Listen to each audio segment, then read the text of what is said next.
everything was beautiful and perfect and imperfect simultaneously. And this was the next step on my path. And then it was a very, very clear as I was coming out, like, this is your medicine. I was recently holding space, and this one person just spent the 2 hours as we were in and out of the medicine in just profound gratitude and was just crying tears of gratitude for like 2 hours. You can have a profoundly spiritual experience where you talk to God, experience God, whatever God means to you, but you have what you would self-describe as a tangible experience of oneness, God, everything, nothing, non-duality. It just re-taps me back into that oneness, the actual experience of like, right, we are all one. You just then have an embodied understanding of what that means. Welcome back to a show dedicated to psychedelic education and consciousness exploration. My name is Jonas, and today we are diving deep into the mind-blowing, astonishing, mystical, and mysterious world of 5-MeO-DMT, which is one of the most powerful psychedelic compounds known to humankind. Along with me today, I'll be interviewing Kiki Grace, who is a transformational coach, a psychedelic practitioner, and an integration expert who, for several years now, has been specializing in administering 5-MeO-DMT. And I'm really curious to just learn more from her about this experience. 5-MeO is typically characterized by its rapid onset and the intensity of its psychedelic effects. In a very short period of time, it catapults us beyond our identity, beyond our human ego, beyond space and time altogether, one might say, into this state of non-dual awareness, of oneness, of merging with a greater universal reality. So I'm really interested and curious to learn more from Kiki about the therapeutic potential of 5-MeO-DMT, as well as the spiritual implications of this experience. I mean, if we're talking about a psychedelic trip where consistently people are reporting, for lack of a better word, that they're encountering God, that they're encountering some kind of ultimate or infinite reality, what do we stand to learn from this experience, and how can we bring this back into our everyday lives to become better, wiser, happier, kinder people? Let's dive in. Well, Kiki Grace, welcome to the show. It's a pleasure to have you. Thank you for having me. It's nice to be here. I'd love to hear more about your work as a psychedelic practitioner and as a Mhm. transformational coach. How'd you first get involved in this field? Yeah, I first got involved for my own need, honestly. By the time I was 19, I had been in a decade-long depression at that point already, due to what I didn't realize at the time was due to trauma. The understanding of trauma has developed a lot in the last 20 years or so. But back then, it was just usually depression, anxiety, these kind of more umbrella terms. Um, and I did regular therapy, but then I also just started experimenting. Mostly initially, it was with cannabis, which people tend to forget is actually a very, very powerful psychedelic medicine. Can also be a numbing agent. All medicines Right. can be beneficial or detrimental depending on your relationship to it. Um, and then I just started experimenting. I did psilocybin when I was like 20 or 21. Um, and in my psilocybin experience, I had the first known experience of true joy that I'd ever experienced in my life. Wow. Wow. That I could remember experiencing. Maybe I had them when I was like really, really small, but just based on family dynamics and trauma that happened, I had no known memory of joy.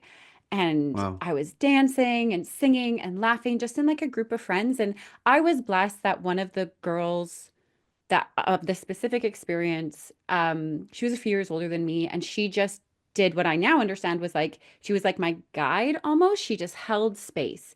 She got me a blanket. She just looked after the space. We had a fire, and she's like, I've done psychedelics so much. Like, I just want you to have a really good experience. Super lovely. When I look back on it, I'm like, man, I totally get what she was doing. And I don't even know if she necessarily knows what she was doing. It just was her instinct. Um, and then from there, I just started trying other things because I was like, wow, like these are powerful. They're helping me. Maybe not more than therapy. It's hard to know how much the therapy was informing the psychedelics and vice versa back then. The therapy at the time was just talk therapy. Definitely helped reposition and rethink some of the like ingrained beliefs I had created from the trauma. But the psychedelics were also doing that, so it's hard to know. Um, and then over time, as I just kept exploring on my own, I would just be somebody who like would help other people learn. I had been comfortable with it, so people would be like, "Oh, I've never done mushrooms." I was like, "I'll do it with you." Like just to be someone safe and comfortable and warm for them to explore with. Then when the industry started becoming more of an industry and actually the reality of this becoming work that I could do in the world, then I sought out more mentorship, more coaching, more understanding around that, both from I was part of an ayahuasca community for about 4 or 5 years, deeply embedded in that tradition. And then it just kind of kept moving me to different medicines, which I eventually found Bufo and 5-MeO, which is now, I would say, probably my main medicine that I serve and help people learn how to cultivate a relationship with. So I'm really curious to ask you more about 5-MeO DMT in Hmm. particular. Hmm. This is a powerful psychedelic compound which offers an experience so profound that it's commonly referred to as the God molecule, right? Hmm. Often referred to in that way. And just so happens to originate in the venom of a particular toad, the Bufo alvarius or the Sonoran desert toad. In my work, I speak extensively about NN-DMT, which is a different but closely related molecule found in ayahuasca. Just for the listeners in the audience, can you help us to kind of differentiate between um, NN-DMT and 5-MeO-DMT? Yeah, for clarity, do you want like differentiation of the experience, the felt experience, differentiation of origination, like just in general? I guess just starting with origination. Okay. I know less about the origination of NN-DMT, so maybe you could fill in the gap there. The origination of 5-MeO, from what I know, interestingly enough, it was actually formulated in a lab before it was found in the Sonoran Desert toad. Interesting. So anthropologically, though people claim otherwise, there is no anthropological evidence that there is a history or tradition of using Bufo in a indigenous way. Um, so it was like formulated in a lab, I think around the 50s, and it was shortly thereafter then found in the toad. But from the research I know, the people I know who've been studying this even longer than me, that's like what's known about 5-MeO. Um, and then in the toad Bufo experience, um, 5-MeO is one of the most present alkaloids or chemicals in it, but then there's also high levels of bufotenin, a bunch of other alkaloids of which I'm not a chemist. I don't know them very Right, well, right. but you're getting primarily a 5-MeO experience, but all of these other chemicals that create a slight difference in the Bufo alivarius or Bufo experience. So I do like to differentiate pure synthetic 5-MeO, which is what I now work with, from Bufo because they are actually very, not very different experiences, but they do have a different chemical experience on the body, Hmm. and particularly a toxic experience on the body. Bufo is actually a lot harder for the body to work out because of the complexity of the alkaloids versus pure 5-MeO. I'll get to that in a second. Um, but yeah, 5-MeO is also found in, sometimes it's actually found in ayahuasca brews, depending on what plants they use. It is also Interesting. found, yeah, it again depends. Um, Usually in small amounts, and N is usually the more typical. If you were to like test it, NN would be far higher in the amount of active component in it, but there are some brews that might have 5-MeO in it as well. And then there's another medicine that I know of called Yopo, which is a snuff type medicine. It's blown up the nose, and it tends to have a lot of active 5-MeO in it, Mm-hmm. along with Mm-hmm. other things. So those are kind of the ways in which 5-MeO can be worked with. Um, Often with the Bufo, and you can interrupt me at any time if you have questions here. Often with the Bufo experience, dosing is quite challenging, because the venom is squeezed out of these beautiful toads. Hang on, let me backtrack first. So the toads actually burrow themselves in the ground and stay in darkness for a really long period of time. Right. And so the medicine within them is actually created in the darkness of the earth. And then they come out at some point and have these like pustules on their skin where this venom, this secretion is available to be extracted. Um, there's lots of ways in which that practice now, in my opinion, is very unethical. Are there probably ethical ways of doing it? Likely. The demand for Bufo from even 2020 to now, so like 5 years, has like skyrocketed in such a way that I personally struggle with the ethics of using Bufo, Uh-huh. um, because of the extraction of the toads and the frogs. Um, that said, it goes, so the venom is extracted, it goes on to like slates of glass, and then it is dried in the sun for a long period of time. So it's this really interesting compound that is first created in the darkness of the earth and then is dried out in the light of the sun. So it's kind of bringing these duality, even energies, in together to help make this medicine accessible for us to then smoke. Yeah, yeah, yeah. Um, but because each amount of Bufo that's going to pertain in each like cutting of the dried secretion is unknown, dosing with Bufo is very, very challenging. Interesting. Does that Interesting. make sense? That makes sense. Absolutely. Yeah. And I never really considered the symbolic impact of kind of this substance being generated in the earth, in the darkness of the Hmm. earth, and then kind of like transformed in the light of the sun. There's something really beautiful about that. Would you Totally. say it's true that there is a significant kind of qualitative difference in the experience of synthetic pure 5-MeO DMT that's kind of produced in a lab versus the bufo that's extracted from a toad? Is that true that there's significant differences there?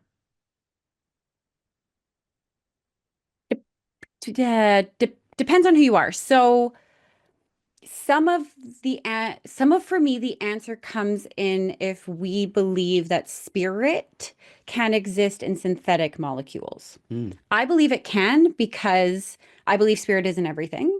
Hmm. So if it exists in the world, even if it is inert, even if it is not moving, it still contains a spirit of some kind.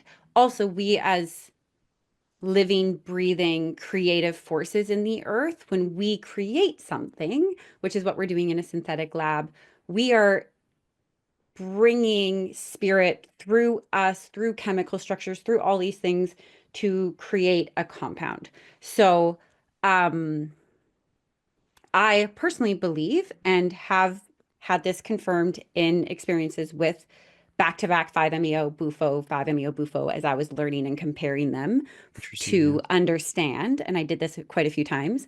Um, there is slight differences, more so from a chemical standpoint because of the bufotenin content and other alkaloids that's going to be in Bufo that are not in a synthetic pure 5-MeO substance. So in that regard, there's going to be slight differences there. The experience and what you can glean and be with from the experience to me is parallel, bar none. I was asked from Bufo, so I was trained primarily just with Bufo for about 8 months or so. I was doing weekly to twice a week, biweekly sessions with it as part of my training through mentorship, um, in higher and higher doses because that's how that trainer believed I needed to be trained. I have gone the exact polar opposite, which we'll talk about in a second. And in my training with the medicine, because like when we're working with a mentor, they're training us in the way they've been trained, and then us as practitioners, medicine is also teaching us how we as our own medicine provider ought to be in the world in our own way. And these two trainings, or these two lessons, were becoming in direct opposition, because Buffo, in my experiences with it, as I was learning how to facilitate, was asking me to go less and less and less, dose Mm-hmm. less and less and less, Mm-hmm. do less, be more feminine, be more soft, be more all of these things. And it actually helped me connect with the right people by long story, um, to learn how to work with synthetic in a much softer way than is possible with Bufo. Uh-huh. Uh-huh. So some people will say that there is a lacking a spiritual quality to pure 5-MeO. I truly believe that that's their own bias and imposed belief of what has spirit and what doesn't. Because I have felt the spirit of Bufo in my 5-MeO journeys, like just pure 5-MeO journeys. Um, Potentially because I have had experience with Bufo, so I have a relationship with that medicine. Maybe it wouldn't be there otherwise. I will give that, but they're so similar that I personally do not feel that there's any real need for us to work with Bufo. Mm-hmm. Thanks. That's really thorough and I think really important because I am aware that the increasing demand for the Buffalo experience has already very, in a very significant way impacted the population of the Hmm. Sonoran Desert toad, and so I think there really is an important ethical consideration and domain there that can we use this substance in a way that's not adversely affecting life on the planet and Hmm. synthetic 5-MeO offers a way to do so, right? um, I'm curious, do you recall your first 5-MeO experience, and is there anything that you'd be willing to share about what that experience was like for you? Yeah. Um, yeah. The first thing I want to say, which I'll get to in a second, um, 5-MeO is often called the God molecule, or taps you into an experience with God. How I label it, which is just in essence is a synonym, but for some people, God is such a hard concept that the way I describe it, I think is sometimes a little bit easier to understand. It is a molecule that taps us into true unconditional love. Mm, So that can look like a whole bunch of things, including unconditionally loving our own trauma, unconditionally loving ourselves, unconditionally loving the earth. Um, what true unconditional love is when in as human beings, it is actually very hard for us in our dualistic way and in our conditioned way of being to offer and experience unconditional love between human beings. mm, I can go down that path in a moment, but that's one thing I think Bufo is very, very, Bufo and 5-MeO are very good at offering us is a tangible experience of unconditional love. beautiful. So my first experience, with the guy who trained me, um, was just that. So when you first dose with Bufo, it is often given as a handshake. So a very small little dose, a handshake, Right. a hug, and then if the person is ready, a full blast off.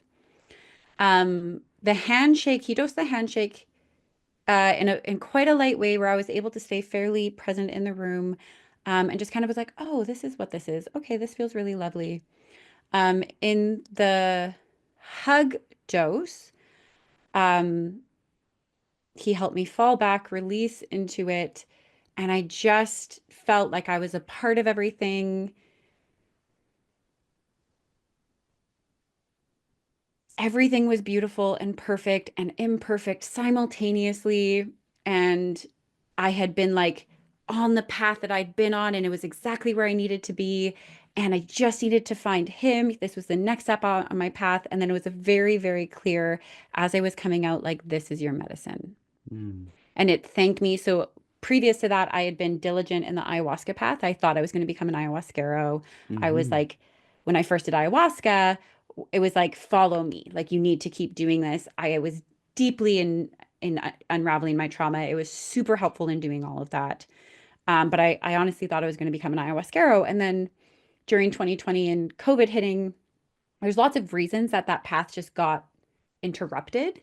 Um, Energetic blocks, spiritual blocks, just like all my connections shut down. Mm. And then this connection for 5MEO and Bufo just like appeared.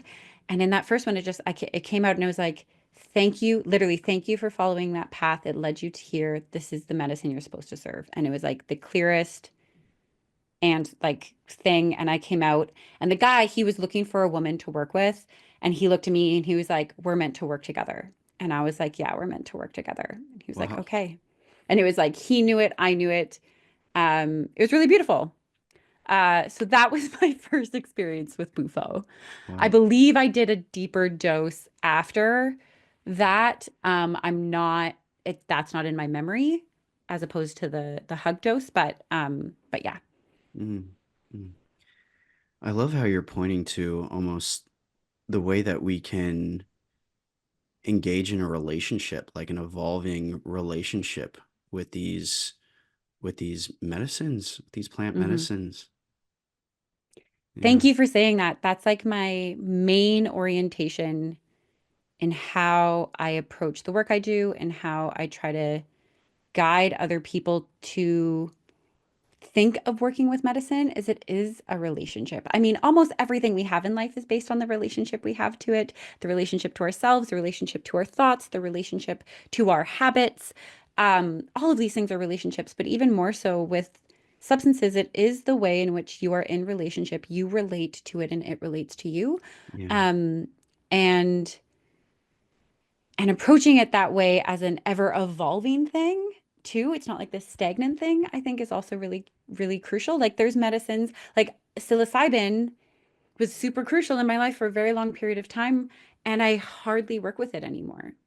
Mm-hmm. Personally, I'll guide Mm-hmm. others, but I personally hardly work with it. Mm-hmm. Often when I do now, I'm taken very deep very quickly into some very hard depths of sorrow that the world is in. So it's a Yeah. very, very challenging experience to do. I'll go there sometimes. There's joy, not joy, there's transformation and there's insight there for me, but it's not something I choose regularly. My Yeah. medicine experiences and relationships have evolved over time, as I think everyone's does. Mm-hmm. Mm-hmm. Yeah.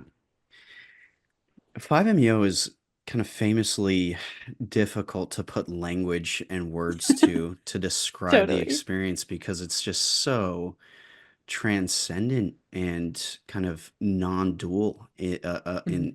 in its experience beyond the human domain almost. You've spoken to this a little bit in kind of characterizing this as offering an experience of unconditional love, and Mhm. connecting to something greater. Could you attempt a little more the challenging task of describing what an experience with 5MEO is like? I take an inhale of this vapor, and what happens then?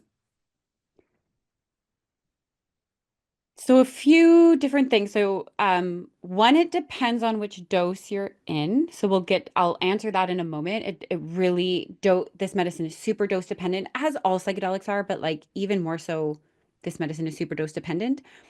But what can happen is actually like a wide variety of things, even at the different of doses. So you can have a profoundly spiritual experience where you talk to God, experience God, whatever God means to you, but you have what you would self describe as a tangible experience of oneness, God, everything, nothing, non duality to the epitome of like in this conversation, whatever someone's going to think that means is not what it means. It is an embodied experience. So it's not, most people don't get visuals. There can be some kind of fluttery white like visuals for some people. I get those, but it's not always common. Mm, Um, some people, it's just either full white light or full darkness. Um, Particularly at ranges where they are disconnected from their body, which don't tend to be the ranges I work on. So again, different dosing. Um, but there can be this profoundly just spiritual experience. There can be a profoundly somatic experience where you have zero thought, zero psychedelic, or zero spiritual experience, and your body is just going through something. So you're shaking, you're moving, you're convulsing, you might be growling or externalizing in some other way, and you'll have no story or mental attachment to what is happening in the body. It is just a pure somatic release. So that's like a totally other experience. There can be a very emotional experience where it takes you deeply into a trauma or deeply into some thing that you're working through or an emotion that you need to have. I was recently holding space, and this one person just spent the 2 hours as we were in and out of the medicine in just profound gratitude, and was mm, just crying tears of gratitude for like 2 hours. And said again, like people would maybe pop in or out of their experience, but it was just an embodied experience of gratitude or joy or happiness. So there can be these emotional experiences. Um, and then at lower doses, specifically, you get this a little less at higher doses. At lower doses, there can be a very tangible mental experience where you are looking at a problem or looking at something with the support of 5-MeO in a different manner. So I use it in really, really low doses sometimes to just get an alternate perspective. So I'm staying, it's called a meditative dose. I'm basically in meditation, staying completely grounded in my physical body, and just with a question I'm asking or a thing that I need a different insight in, and it'll help me like solve problems. wow. So that's not often thought of as a part of 5-MeO, but um it can be like that, particularly at these lower ranges. So the experience can be mental, physical, emotional, spiritual, you name it, and a combination of all of them, depending. For people who are dealing with depression, with Mm. anxiety, with trauma, Mhm. how do you see the healing or the therapeutic potential of 5-MeO there for Totally. psychological sense of unwellness? Yeah. So for like specifically how it might help people dealing with specific things. So from a chemical standpoint, 5-MeO does work on primarily on the HT1A receptor. So it actually does help release and like my scientific way of explaining this, people are probably going to cringe. This is where like I don't know it very well, but it like down regulates whatever makes us have anxiety. So we'll feel less anxiety on the other side of a trip, Mm, like just innately the way it chemically is going to work in your brain. hmm. Um, During an experience, anxiety might increase because your heart rate increases and all these things. So your felt sense of anxiety in the experience might increase, but generally on the other side of it, you will experience less anxiety for a period of time. So you can work with it. And I have some clients who will work with it, particularly low doses, as a medicine to help them regulate anxiety as we work on the underlying reasons why anxiety is happening in their life. Um, so instead of taking like a Xanax, they'll have like a meditative short experience with 5-MeO to help chemically bring all that anxiety down to a level that they can manage while we deal with the other things. So that's one way that it could definitely help. Um, in terms of trauma, it helps in a lot of ways. So the somatic way that trauma exists in the body, where you're like sometimes you just need to shake it out, or all the different ways that the body holds on, it can help on that level. And it can help in a way that we're not consciously attached to the story. And there actually is benefit to that. Often, sometimes we think we have to go back into our trauma and relive it and work it out and have this like kind of, I just need to like work it out mentally. Mm, Often that's not what needs to happen. Sometimes we have to go through that. And sometimes we just have to let go of the residue of it.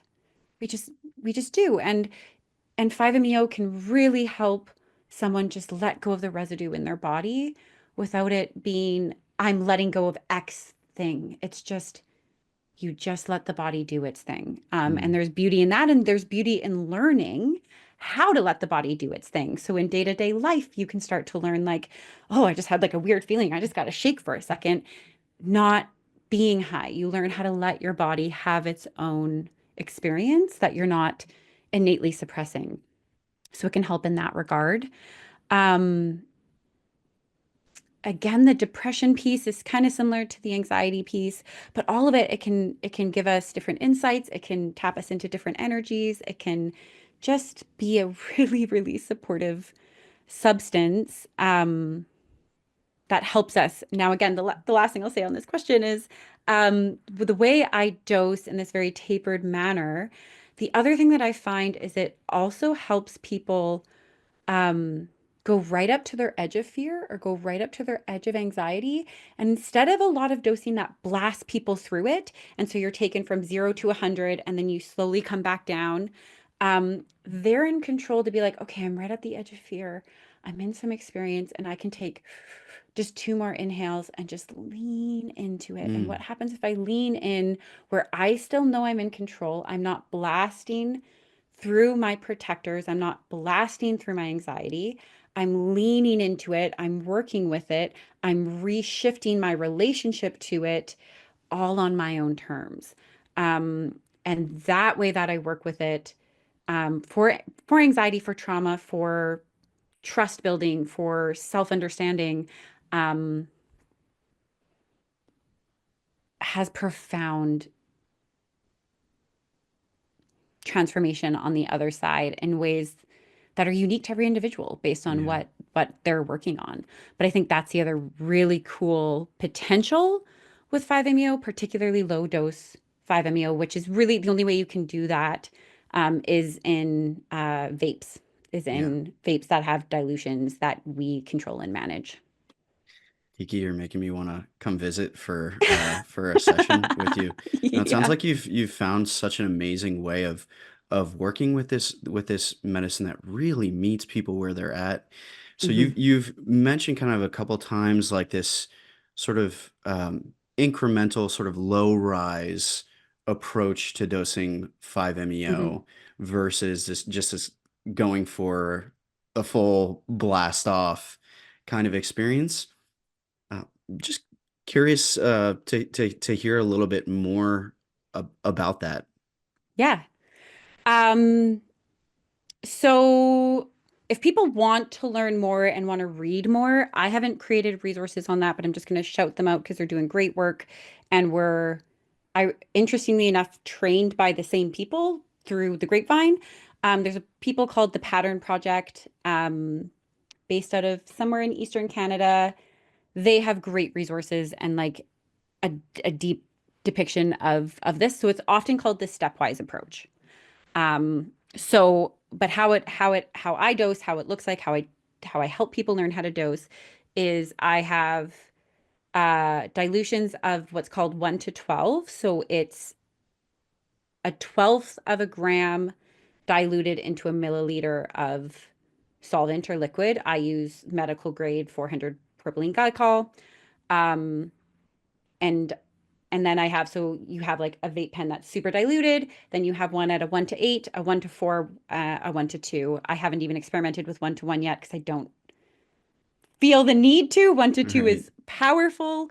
Most people don't even work with 1 to 2. So when you're working with 1 to 12, so you both have a diluted pen or a diluted vape cartridge, and you get to modulate how long you inhale for. So those two things, you get to choose the depth of the experience that you are willing, able, ready for, want to go into, and you do truly develop a relationship with the medicine that as you're going, you'll just know, yeah, I can take a little bit more. Okay. And this time I'm going to go for 8 seconds, not just five. Okay. And you lean in a little bit more and you surrender and you release. And 5-MeO, for those who don't know, is a very short acting. So it's within about 30 seconds to a minute, you're kind of on the peak. By 5 minutes for sure, you've reached the peak, might even be coming down. And within 15 to 35 minutes, depending on the dose. So the lower doses wear off like quicker. The bigger doses take a little bit longer. But they are within 15 to 35 to 40 minutes, you're basically completely sober again. So with the stepwise approach, you take a little bit of, I always start people with 1 to 12. Some people start with 2 seconds. They're really scared. 2 seconds, you get to like taste it, feel it, understand what it feels like. You'll get a little bit, just kind of the glimmers of it. You're not going to get a big experience at all, but it lets you tap into it, feel yourself in the experience, and remind yourself that you're in control. So there is a balance in psychedelics of, and in life in general, of like being in control and surrendering. And Right. a lot of psychedelic practitioners or a lot of old school mentality is like heroic dose, breakthrough, just like these heavy doses of you just got to surrender. It's kind of a more masculine approach there. It's very Brute much a more force. masculine Yeah. approach, and it doesn't necessarily take into the account of one's nervous system Mm. and the ability that someone actually has to surrender. So, if you've had any kind of trauma in your life where control, which I mean, trauma is a lack of control, where control is taken away from you, maybe just maybe a car accident, maybe war, maybe sexual trauma, whatever it is, there is a balance between you gaining a felt sense of true control in your life and surrendering on your terms. Working with it in this way allows somebody to do both Mm. and gain tremendous benefit and insight with it, um, while engaging with their own nervous system and trust in themselves to know when to take the next dose. Mm. Sometimes they'll look at me and they'll be like, should I take more? My answer is always the same. And I tell them this up front. I'm never going to give you the answer. I'll always say, what do you think? Would you like more?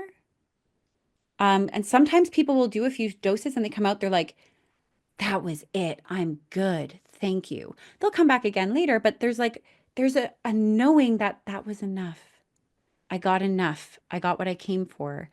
Um, Sometimes it can be, I am enough. Wow. And they'll have a profound feeling of that.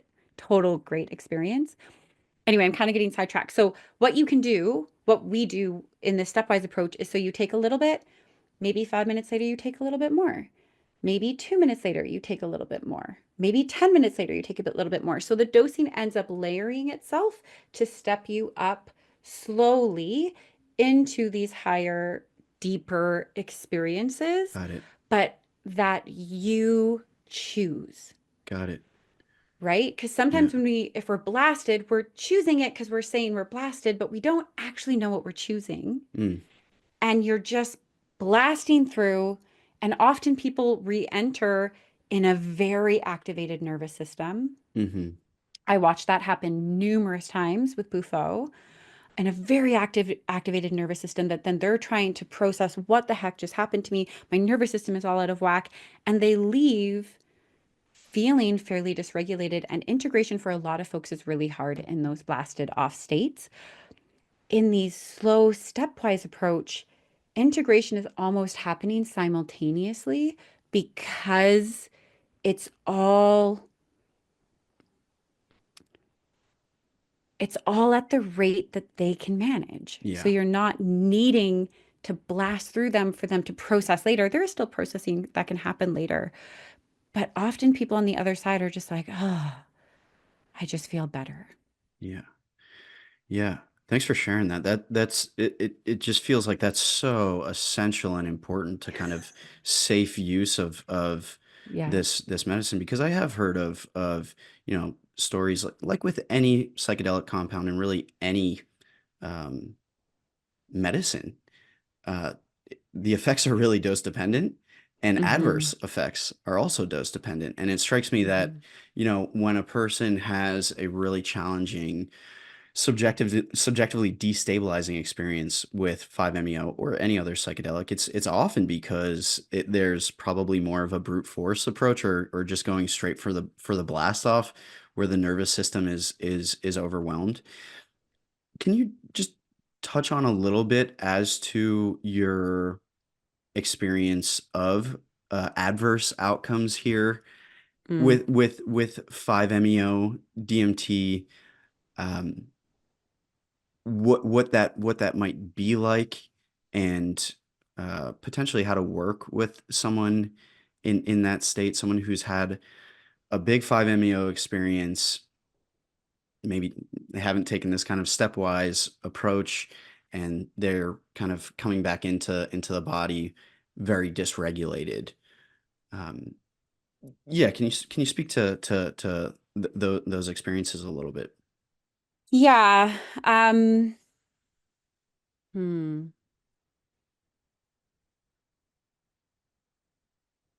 One of the biggest things that I would hope people who are dosing in that way would consider is holding longer space for them after.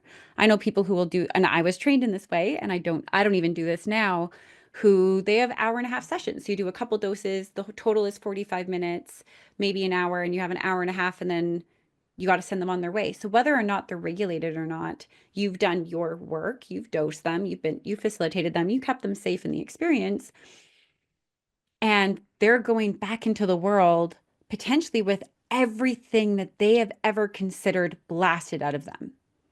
Like, you sometimes it can completely restructure, particularly at these massively high doses, how you even conceptualize the world. And then you're just sending them back out into the world.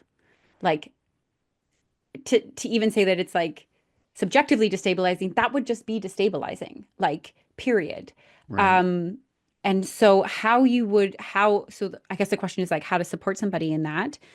Um, don't dose that way is like my main thing. But if you Yeah. are somebody who has had that, um, the solution is gonna be really personal. So I don't actually really know Hmm. how to answer this question. If I personally was working with somebody who like had had these experiences and came to me, I would one of the first things would work on somatic based, body based tools to help them learn how to be with their body and self-regulate. I'm hoping people who work in that way do that upfront. I do that upfront with all of my clients. It's part of preparation, regardless of the psychedelic that I'm working with, so that on the other side, they know potential ways of helping regulate their system for them. Because people are like, oh, just do breath work. Just it depends on who you are. We all certain solutions are going to work for some of us and certain solutions are going to work for other of us. So there's no real blanket statement, but it is finding what tools work for you the best.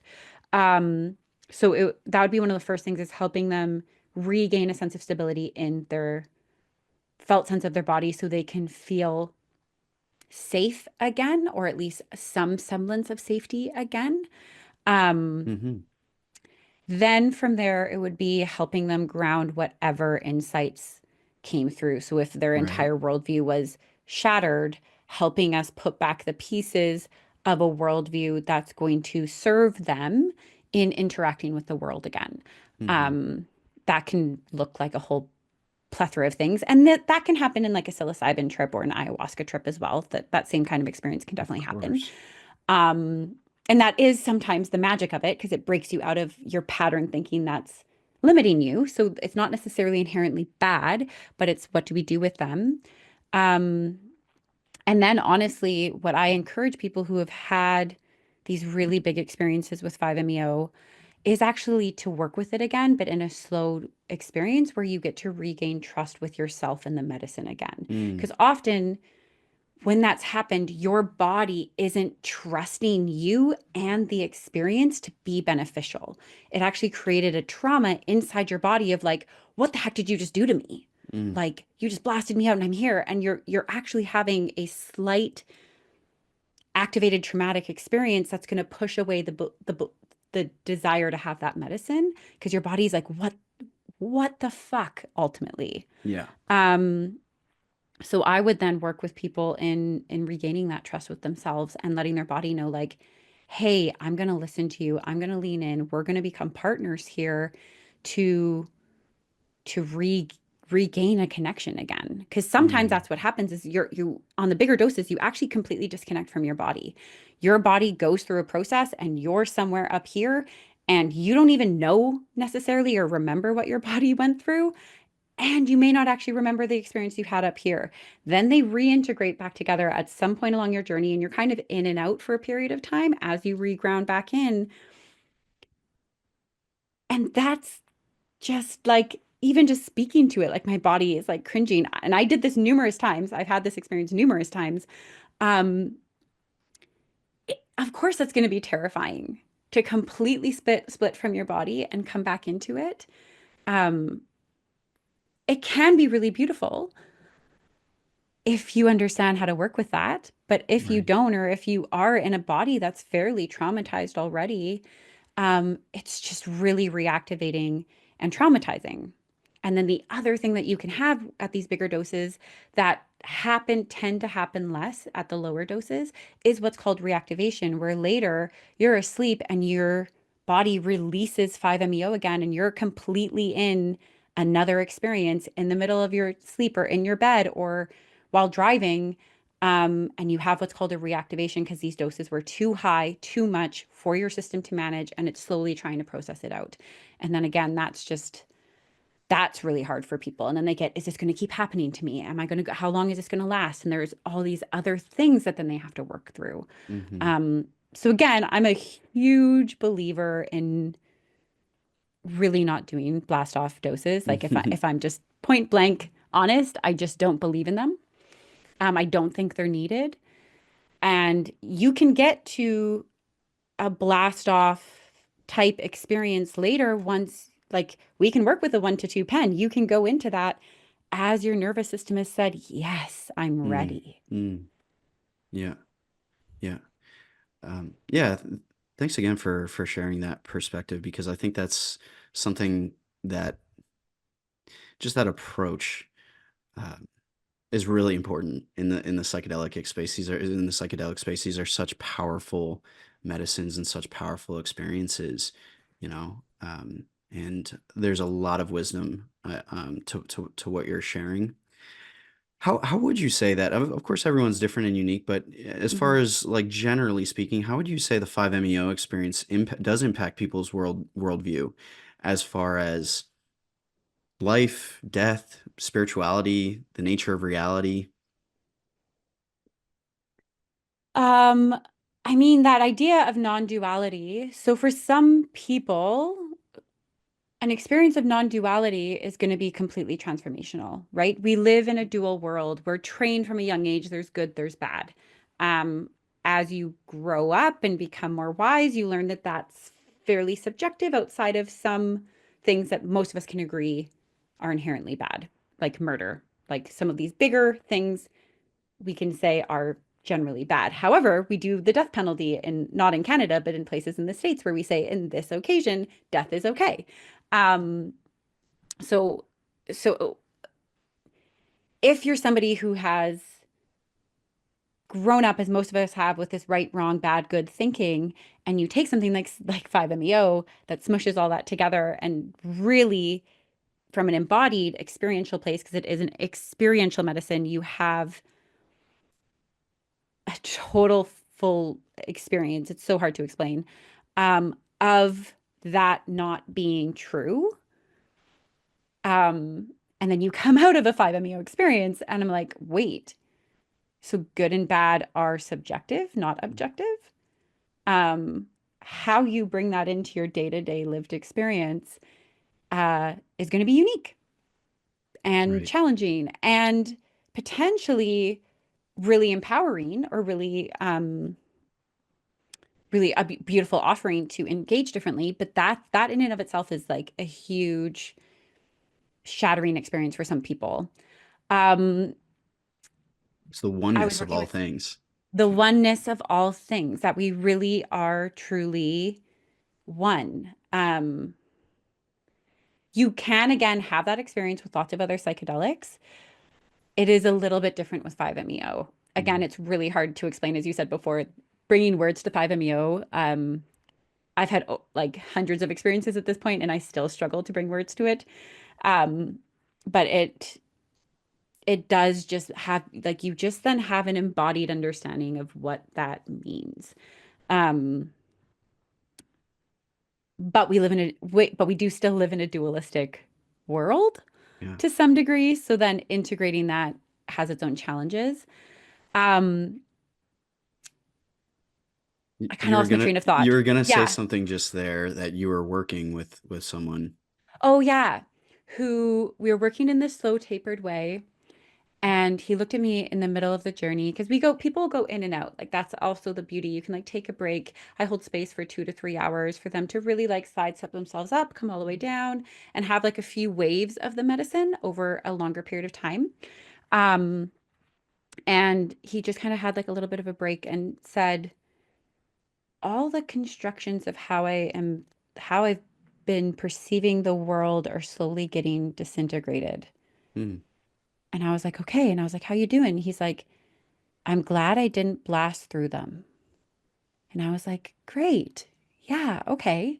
And it was just like he was like, and I was like, and we were in a small group setting, so we couldn't dig into it more at the time. But later, like, I don't want to share too much more because it's his own story. But there was just this the constructed beliefs of how I have put the world together are deconstructing. mm, So then on the other side, it's reconstructing them mhm, in a way that's going to serve you more. So it's not taking what you previously believed and restructuring it back into the previous belief, because that would be irrelevant. There, then what you did had no meaning. But you still then need to find a way of finding grounding and a belief system that's going to work with you moving forward. Like we all do need to have a certain set of beliefs and expectations of how we approach the world. So when they do disintegrate or completely shift, the work thereafter is okay, what beliefs now with this information do I need to engage differently in the world? mm. So that's usually the work on the other side. Um, yeah, so it can do so many things. I'm curious as well about, more of the spiritual implications as well. I mean, given that people are, consistently with 5-MeO-DMT having these ego dissolving experiences of communing with a transcendent or divine reality and feeling this deep sense of oneness. Um, what do you think the some of the spiritual implications are as far as the existence or the reality of soul, spirit, divinity, transcendence, life after death, things of this nature?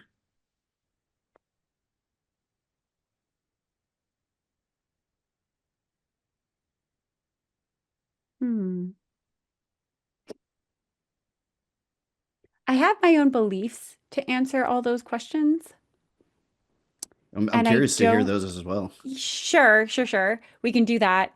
Um, but I want to make sure that they're beliefs. It doesn't mean that I know them to be true Of course. and any of these things. But some people can start to believe I had this experience, therefore it is true.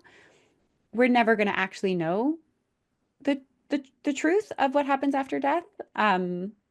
Though we can potentially uh lots of people can have a similar experience that can be quantitatively make this is likely. Hmm. So I just need that to be clear. Um, one of a really cool experience that happens is people can get really comfortable with death. Um, I know I never had this experience fully myself, but I know quite a few people who have with Bufo and 5-MeO, where they died. In all intents purposes, in their experience, they died, life was done, and there was this felt sense of peace with that fact. So then coming out of the experience, they can take that sense of peace with death with them in a really profound way that can completely shift their own reckoning with death of themselves, death of their loved ones, all of these things. In that regard, the spiritual implications for that are huge because death is one of um, the universal things that we're all going to face. and tends to scare almost all of us, if not all of us to some degree. So having Sure. a spiritual reckoning with death where you can find peace with it can make your spiritual life, your lived experience on earth that much more pleasant, that much more joyful, that much more engaged if you're not scared of what's going to happen on the other side. Um, in terms of the spiritual implications, as I was listening to you, and you can ask me maybe again, come back if there's specific beliefs that I have, we can kind of dissect that in a moment. But one caution I have with any psychedelic, and particularly, not particularly 5-MeO, truthfully, it's any psychedelic, is this belief that just because you had a spiritual experience means that you're living in alignment with a spiritual reality. Um, And there is a thing called spiritual bypassing that happens a lot in psychedelics, where we kind of just like throw our hands up and are like, well, everything's perfect anyway, or life is, or this is what's meant to be. And we have these grandiose spiritual concepts that we can sometimes use to discount or actually push away the work we need to do in this life to truly engage from a spiritual standpoint with life. Um, so that's one caution I actually have when people have these ego dissoluting experiences. When they re-enter and engage in the world, how has that dissolution of ego manifested in their day-to-day interactions? Are they Right. actually kinder? Mm-hmm. Are they actually more generous? Are they actually able to manage their own emotions more easily? Have they actually restructured their own beliefs of themselves and how and their need for X, Y, and Z?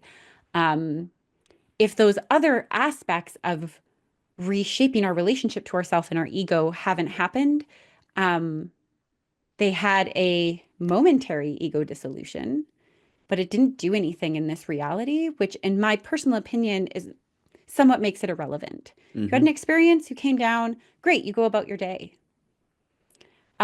And so sometimes I have a bit of caution for people who are like, yeah, I dissolved my ego. A, that's impossible. A full ego dissolution is truly impossible. If you came out of the other side, your ability to interact with the world would be really, really, really, really hard. Um, so and it's not actually something we want to do is completely shatter who we believe ourselves to be in the world, which is part of what ego is. Um, so my understanding and the way that I think through ego dissolution is quite different than kind of common literature, but a momentary dissolving of what we think we are in relationship to the world, that can definitely happen. And again, it comes back to how do we ground that into how we actually are in the world? That's what I think matters. Mm-hmm.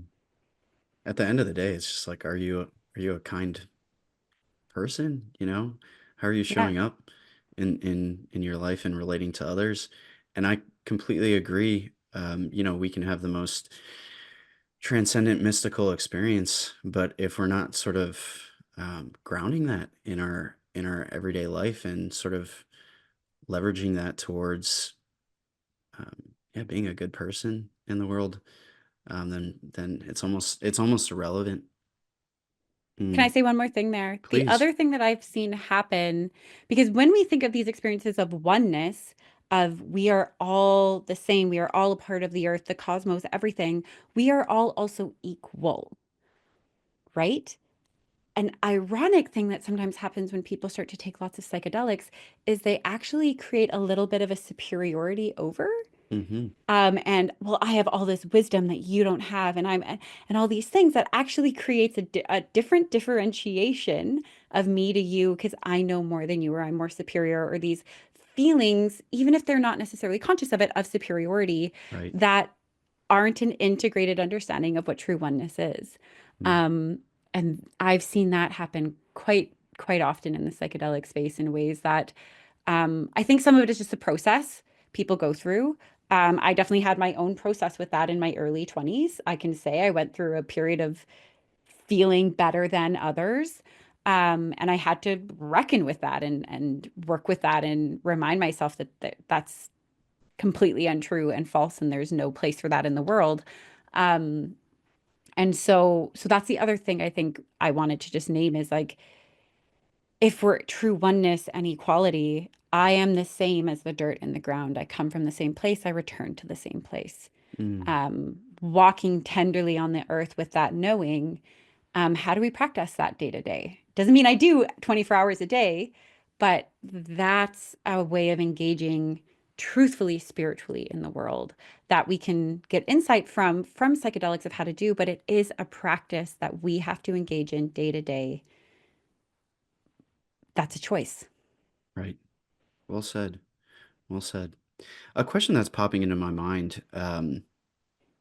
One of the kind of defining features or characteristics of the NN-DMT experience Hmm. are these entity encounters. People in these DMT experiences emerge in this kind of alternate plane or realm of existence, subjectively outside of time and space, and encounter beings uh, which seem conscious, intelligent, just as real as you and I, Hmm. and often, just deeply viscerally real somehow. I'm wondering to what extent that's a feature of 5MEO experiences. Are there experiences of connecting or communing or encountering um, beings in these 5MEO experiences? Not that I know of. Not that I know of, not that I've heard, not that I've ever experienced. Um, yeah, the closest thing would be encountering different versions of my own self. Mm, But it's a very tangible understanding that it is from like a parts concept, a part of myself that I am then interacting with. But in terms of like elves, different beings, things that speak to you or whatever, no, not really.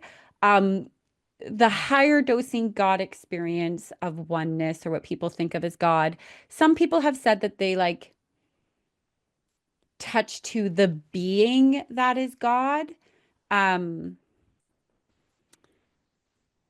my belief, and this is just my belief, I don't want to take away from people who've had that experience. I think that's also embedded in their own belief of what God is. mm, As being a being, I tend to think of God, oneness, source as an energy that encompasses everything. So I don't know that you would interact with it like a being, yeah. personally. So I have not had an experience like that. Now, if that is part of your belief lineage or structure, maybe that's part of why someone might engage with it that way. Um, but generally speaking, no, it Mhm. doesn't really work that way. It's honestly most people have zero, have absolutely zero visual. Yeah. Well, that was certainly, my 5-MeO DMT experience. It was way different from NN-DMT, whereas Hmm. NN-DMT is like saturated with light, color, visuals in a way that's very non-random, in a way that's like just completely infused with meaning and structure and order. 5-MeO was almost like a pure consciousness, Hmm. absolutely freer or absent of any kind of visuals, and this sense of like oceanic awareness where Hmm. all the boundaries have dissolved. The whole story of, hi, my name is Jonas. I've come from this place. I'm in this place. I'm going these places. I'm doing this 5-MeO, right? Like all those stories were just so fully gone, and it was an incredibly um, yeah, a powerful experience of unconditional love, exactly as you said. Mm. I am curious if you're open to sharing a little more personally how 5-MeO has impacted your beliefs spiritually speaking. That's a good question.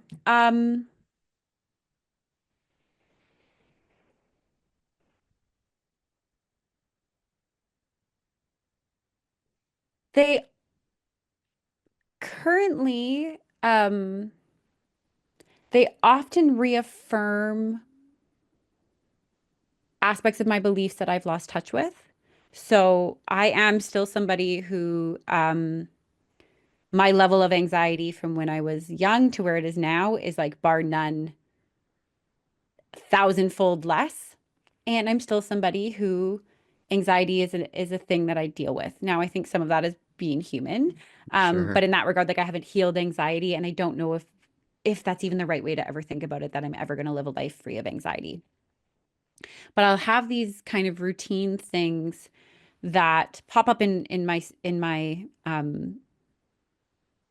belief structure, in my awareness, that I cognitively know aren't true, but I still, when I work with like a little bit of 5-MeO, it just re-taps me back into that oneness, the actual experience of like, right, we are all one. I am loved, even at and days when I don't feel like I am. I know I am. Mm, I feel it for myself, and it just re-taps me back into that experience to re-experience unconditional love. Because, like I said before, we do live in a world where there are conditions and boundaries and expectations in our relationships and in our loving relationships. Um, and they need to be there for healthy relating. A completely unconditionally loving relationship, where you have no boundaries with a person, is ripe for abuse and trauma and for negative things to happen, because you're not actually um, attuning to the limits that we have being a being. We are a limited being. We aren't the same as a spirit that can go wherever or whatever. Like, we have spirit, but we are in an embodied experience here on earth as a being that has conditions and limitations to it. We can't fly without help. We can't, like, there's conditions, there's limits. mm, So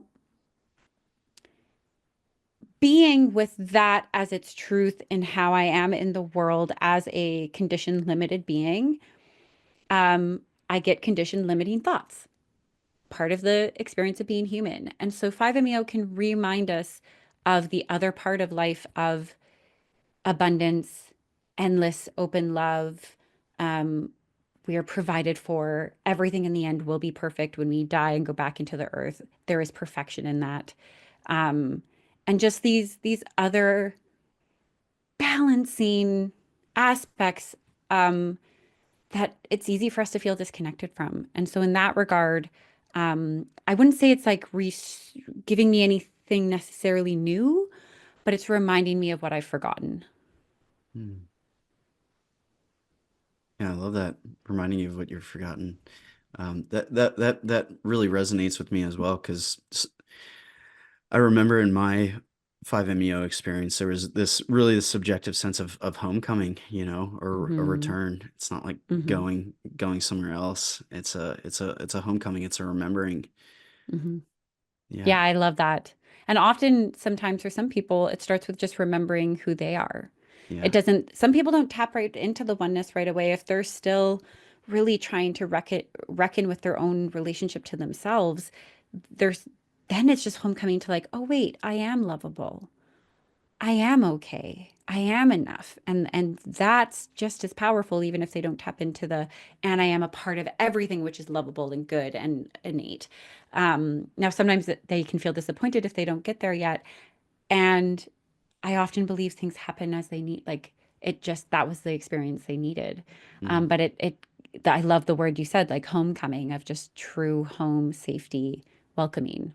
yeah.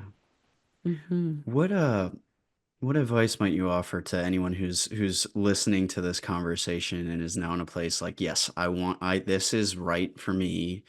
Hmm. I would love to have this experience and explore 5-MeO DMT. What might you offer to a person in that position? Um, I mean, one of the offers is come work with me. Just like, I it's a space I love. For people who are more well versed in psychedelics in general and might feel comfortable exploring on their own, I coach people how to do that without needing to come see me. Where Hmm. they do just, I've had lots of people who get a tapered vape pen, and they just start exploring with it on their own. In the really low ranges, I still highly recommend at least your first few times have somebody there to support you. Over, like, I do them now without support, but I've been working with this medicine for 4 years. Um, when you start, have somebody there to support you. I cannot stress that enough. But over time, it is a medicine that you can meditate with. You can do a little bit on your own. And I'm slightly hesitant to say what I really want to say, but play with it. Like, let yourself enjoy feeling into your own limits, your own boundaries, what it means to lean in a little bit more, what it means to trust. Um, Accessing that can be a challenge. So I mean, people have to figure that out however they figure that out. But that would be one of the ways is like anyone who is decently well versed with psychedelics, low dose 5 is really accessible to work with. Now, those who maybe aren't as well versed in psychedelics, I definitely recommend having a guided experience the first few times, having somebody who knows the space there with you. Even for people who understand psychedelics, I think that that's better, but there is a little bit more spaciousness for you to be able to explore it on your own in relative safety of your own relationship to yourself. Um, yeah, I think Hmm. that's about Yeah. it. Yeah. And I will include a link to your website, Kiki, for anyone listening who wants to connect with you. Just a final question coming to mind. Mhm.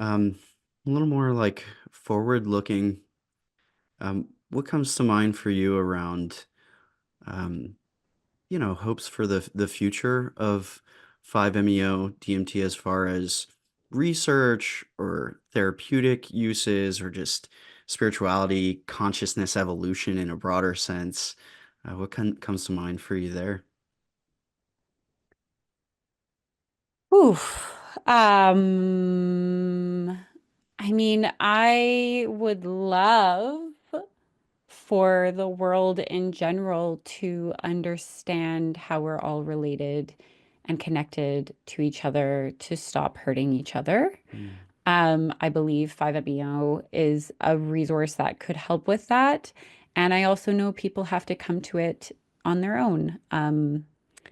Every psychedelic people have to come to on their own. Any pressure to do that will disrupt the organicity of the experience and will not provide the experience that we all think that they ought to have often.